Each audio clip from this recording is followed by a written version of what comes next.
Geçen sıkıştı ki ne? Bak dedi. Oy bak. Geçen sıkıştı ki ne oldu? Kıçak yap dedi mi? Sıkınca. Bak dedi. Dina Timir. Почувай. Hadi git at dedim. Ama karnım Yo. Телевизор будешь? Давай, Славка. Хватит кек olmazsa da sisik. Korm düşür. Korm. Korm satış. İlk korm satış.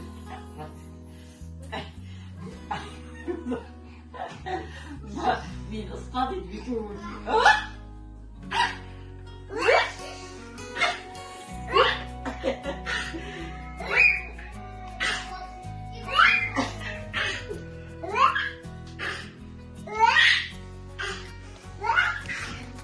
Olmaz. Olmaz. Kapat gittim ben. Sağdan tutacağım.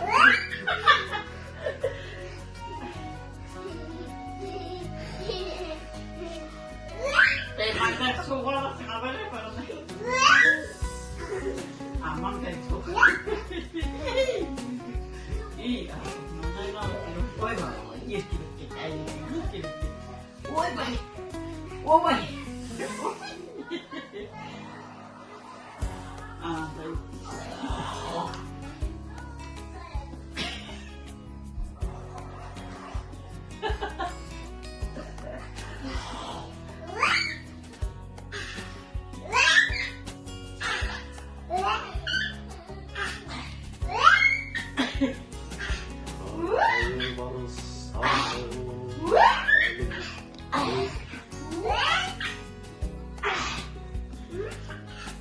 Gat, müzik yapma.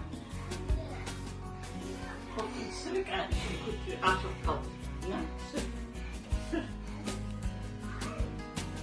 Şahsen bu şahsen. Burada.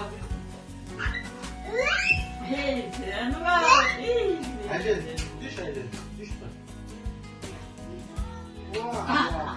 Ana bildin.